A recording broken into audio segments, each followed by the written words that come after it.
Smartest decision I ever made probably was getting this guy Our from my partners, buddy, yeah, my partner, you know. I don't know of many partnerships that have been as good or as long as ours. Just prior to starting, we both worked for J.B. New, and he did exactly what we are now doing. And we felt like that we had a much better plan, was the reason we started. We were friends already and had met in the furniture business when I had a retail store and Bill was a sales rep on the road. That's how we originally met, but we became good friends, so we were friends. It's been a long time ago. Our first lease we signed in 1987 with a fellow named Edward Bellamy, and I know Jim will remember him well, as I did, because he cut our space in half. And so we only had half of the original showroom that we had negotiated. But Bill and I had been working together to put this together before that. Yeah. We went down to Mississippi and sourced product, and we were going around trying to get an SBA loan to different banks. So it had been going on since early '85. So at that point, then we went to the Speedway Bank and Trust, wasn't it? National Bank Speedway. And they did give us the loan approval, and we started out with a pretty modest loan, and I can't remember the amount, but I think it was under 200,000. $125,000. Yeah. I think it was. And we did projections. We had to supply the SBA with everything but our firstborns to get the loan. and They second mortgaged our properties. Yeah, they They did. took any asset we had and tied it up for that 125. And life insurance. And we had to have they had a life life insurance policy to secure. We hired a CPA to do performo statements, they call it, so showing what we think we can do. Yeah. The first year, Bill continued to work directly for Franklin, which is a manufacturer of recliners out of Mississippi, in order to have some kind of stream of income.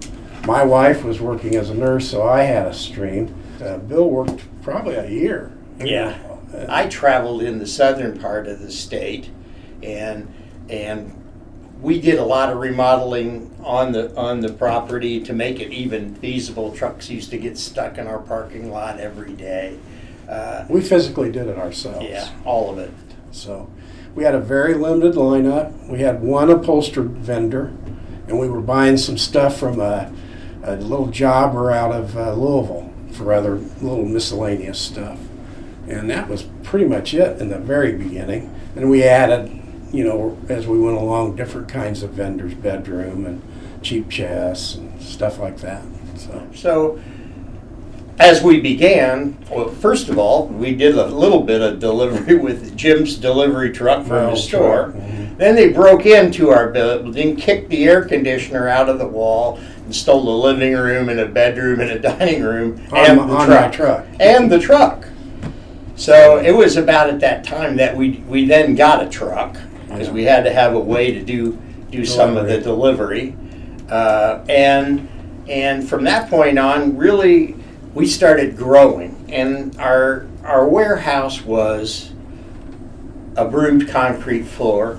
We had to buy from vendors that whoever we could, because not everybody wanted to sell the three of us within a 5-block radius. So we ran into several difficulties in the beginning. One is that we had 2 other distributors, actually 3, when the 2 partners split up, that competed with us. In town. So nobody wanted to sell Bill and Jim. So we kind of had to take a second seat and buy whatever we could get. Mm-hmm. And I think the biggest break early on was Phil Bell closing, honestly.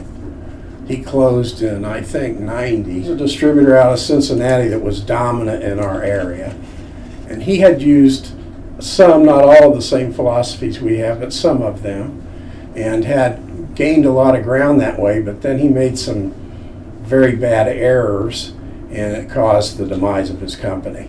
But it left a big opening for us. Philip Bell was cleaning our clock, because he would deliver product every week on the same day. So people could depend on him every week to replenish their inventory. And that was sort of our beginning model, along with keeping our product lineup very narrow because we didn't have a lot of space, so we could at least stock enough. And actually, we had Jerry Barnes, who was building the upholstery for us in the beginning, would turn a truck around every couple, or less sometimes. So that was we tried to get to the point where we could deliver product every week. There were three main things I think that made us different. We've talked about all of them a little bit. One, we're going to deliver same day every week, same place. Two, we tried to do the 20-80 rule. So stocked only 20% of the product in the furniture business that did 80% of the business. Okay? And then finally, we worked on a much slimmer margin than all the other guys. We knew what the other margins were because we worked for the guy. Okay? And we knew what the ones we didn't work for were because we knew what the cost was. But they were working at a 35 or 40% markup, and we were working at a 20 to a 25% markup. So gave us an edge, a little bit of an edge. MFG thing, okay, we opened that in 1991. And the reason we opened that was we had lost that customer that was in that building, and we had been unable to penetrate any of the other customers. There were a lot of stores in Columbus at that time, and it was a good market. Great market. So, and we made a deal with the landlord that just lost his leaser and tried. So we did a 5-year with 2 5-year extensions, and that started in 1991. Both he and I were working for the other guy. So we took some of the customers we had there. I was selling Fullapep, which is a rental guy, and he had 4 or 5 good key accounts that we were able to get some business from them. Now we had a very limited lineup, so we just some of it from them. And that's how we started. It was Indianapolis, Greater Indianapolis, and Southern Indiana to start with, and our business. I mean, we were really profitable from the beginning on. I mean, we had a lot of $1 million the first year, $1 million. So from 86 to 87, we were in that little bitty space. And then from 88 to about 91, we were over in a building in Shadeland, which was an industrial area at Shadeland and Brookville Road. We started in half of one of the buildings. We doubled it to both sides. And then we also rented behind the manager's office. Okay, so we had 3 spaces in that 3-year period. Then we moved to English Avenue, and I think we ended up with a 12,000 square foot. Was that the warehouse? I was trying to think. We shared an office, a small office with a window out to the warehouse with our desks pretty much side by side, so communications were pretty direct. And I was trying to think. Judy was there. Still there. And we actually had a 2-level showroom. We built it inside the building. Yeah. And we put in windows. And we only had 1 dock at that building. Two docks. And that was really when we started, I think, really grow. So then to finish that up, so 92, 98 we were there. Then we moved here, okay? We actually entered this building in March of 1999, okay? But it took us a couple of years to buy the property, rezone the property, hire a builder, and get it a loan and get it built. That kind of gives you a timeline, and ever since the first move into here, we added on 6 times. So we just kept growing it, buying more land and growing it right here, which is still our plan. We're still trying to make that next move and continue to grow. We had a competitor that had an Esop, which didn't really work out real well.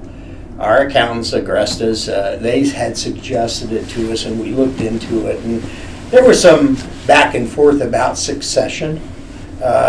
We wanted to be able to, if we exited the business at some point, to keep the business going, a legacy, if you will. And we got together 2018, was it? This is the 5th year, so yeah. 17 or 18, in that range, and we actually consummated it on basically the last day of the year, I think, of that year. Right. And it's I think been a good way for us to help the people that brought us to the dance, if you will. Our Most decision was companies, made because of that, Yeah. honestly. We felt like it was a good way to pass the business on, not only to our family members, but also to our employees. So it's, that was the idea. Secondary reason for doing the ESOP, it gives us a tremendous tax advantage, or the company, not us. We pay the same, but the company has an extreme tax advantage, which allows the company to gain assets, cash assets. It allows us to look at growing the business with new buildings or buying another business and combining it, things like that, because of our tax advantage. and we were able to really finance all the loans ourselves internally. Yeah. So it gave us an edge. And the thing about the ESOP is it gives you the ability to grow the business unencumbered. Because actually the ESOP itself pays no federal income tax. Correct. So that's a huge advantage if you're trying to grow your business. And, with some serious thought on both of our parts, we decided that was in the best beginning the way. direction to have succession. I think if you're in a business and you actually answer the question, what's the best for the business, not best for me or best for you, Right. and you answer it honestly, you'll probably not have nearly as many issues in moving forward, And you know what? We've had one hell of a good time, haven't we, along the way. I mean, we made light of things, we worked hard, and but you just got to keep going, You got to get up and keep going. Keep making decisions and make more good ones than bad ones. Yeah, try not to make the same mistake twice right in a row. So, but anyway, that's kind of it in a nutshell.